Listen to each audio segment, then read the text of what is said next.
បាទសូមគោរពនឹងជម្រាបសួរពុកម៉ែបងប្អូនទស្សនិកជនមហាជនជាទីគោរពនៅក្នុងថ្ងៃនេះផងដែរជួបជាមួយខ្ញុំបាទ Mr. IC Channel យើងខ្ញុំសូមនាំអារម្មណ៍ពុកម៉ែបងប្អូនទស្សនិកជនមហាជនបាទជាពិសេសបាទពុកម៉ែបងប្អូនដែលធ្លាប់រស់នៅតាមបណ្ដាខេត្តផ្សេងហើយ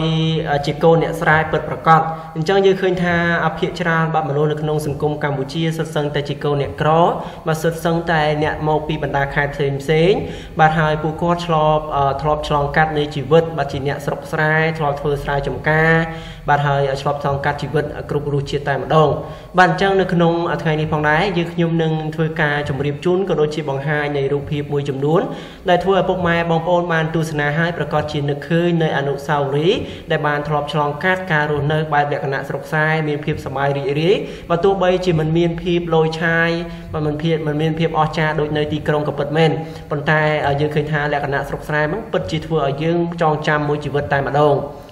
បាទបើទោះបីជាសង្គមនេះបាទមានភាពស៊ីវិល័យការរស់នៅបែបសម័យទំនើបបាទហាក់ដូចជាកំពុងតែរីកដុះដាលទាំងនៅទីក្រុងនិងសូម្បីតែនៅជនបទក៏ដោយបើទោះបីជាមានអគារធំផ្លូវអាកាសខ្វាត់ខ្វែងផ្សារទំនើបឡានម៉ូតូពីពេញប្រទេសក៏ដោយបាទប៉ុន្តែការរស់នៅបែបនេះបាទការរស់នៅបែបលក្ខណៈស្រុកស្រែបាទគឺពិតជាមានជីវិតដ៏សាមញ្ញនៅតែធ្វើឲ្យមនុស្សគ្រប់គ្នាប្រាថ្នាចង់រស់នៅជាបន្តទៅទៀត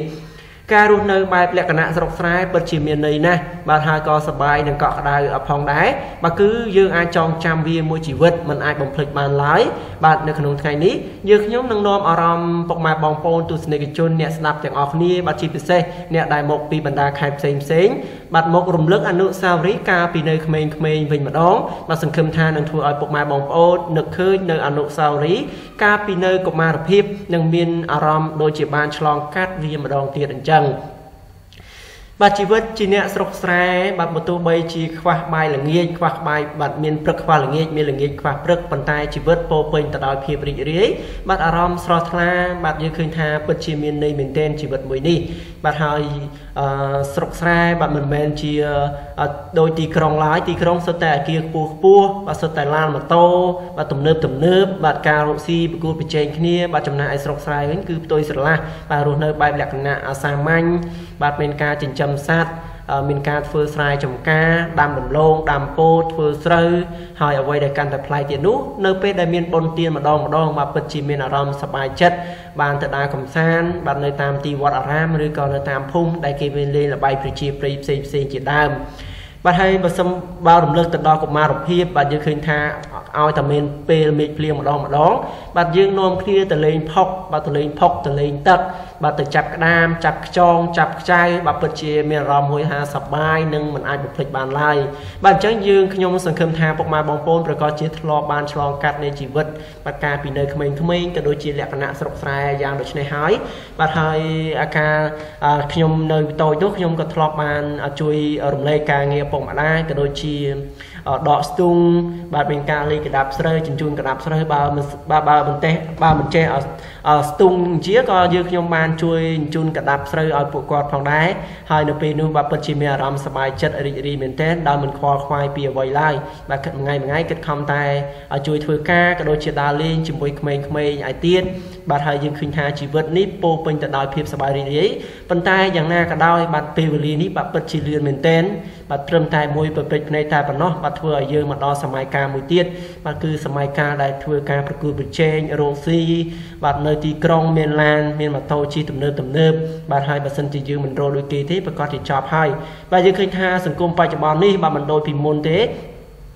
បាទយើងឃើញថាបច្ចុប្បន្ននេះបើសិនជាក្មេងៗនៅតាមស្រុកស្រែមួយចំនួនក៏ពិបាកដែរបាទដោយសារតែសង្គមនេះគឺអ្នកភូមិអ្នកស្រុកគឺមិនសូវនៅភូមិទេបាទម្នាក់ខិតខំទៅស្រុកគេបាទទៅធ្វើការនៅប្រទេសថៃប្រទេសឡាវប្រទេសវៀតណាមឬក៏ទៅកូរ៉េដើម្បីរកថវិកាមកគ្រប់គ្រងគ្រួសារបាទមិនអញ្ចឹងទេប្រកាសជាចប់ហើយដោយសារតែការធ្វើស្រែចម្ការគឺផលស្រូវហ្នឹងគឺបានមកការដាំដំណាំដាំដុះហ្នឹងគឺបានមកគឺមិនមានទីផ្សារគ្រប់គ្រាន់ហើយប្រជាពលរដ្ឋមានការជំពាក់បំណុលធនាគារដោយសារតែខ្ចីបុលគេយកមកធ្វើស្រែចម្ការបាទអញ្ចឹងហើយនៅពេលនេះបាទពិតជាមានការខុសប្លែកពីមុនបាទអញ្ចឹងយ៉ាងណាក៏ដោយអ្នកដែលធ្លាប់ឆ្លងកាត់បាត់ជីវិតលក្ខណៈស្រុកស្រែបាទពិតជារំភើបក៏ដូចជាចង់បាត់ទៅរស់នៅម្ដងទៀតបែបលក្ខណៈបែបហ្នឹងបាទហើយយើងឃើញថាមនុស្សម្នាក់តែងតែចង់បានជីវិត បាត់សេរីភាពបាទនៅក្នុងជីវិតយើងមកពិតជាមានន័យណាស់បើសិនជាមានលុយហើយមានសេរីភាពទៀតនោះបាទយ៉ាងណាក៏ដោយនេះគ្រាន់តែជារឿងដែលរំលឹកពីអតីតកាលតែប៉ុណ្ណោះបាទនៅពេលបច្ចុប្បន្ននេះយើងត្រូវតែខិតខំធ្វើការក៏ដូចជា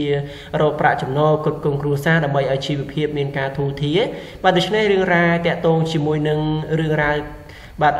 ទេសភាពបាទស្រុកស្រែការពីក្មេងៗយើងខ្ញុំក៏សូមបញ្ចប់ត្រឹមនេះផងដែរសូមអរគុណច្រើនសម្រាប់ការតាមដានរបស់ពុកម៉ែបងប្អូនតាំងពីដើមរហូតមកដល់ទីបញ្ចប់សូមអរគុណច្រើនសូមជម្រាបលា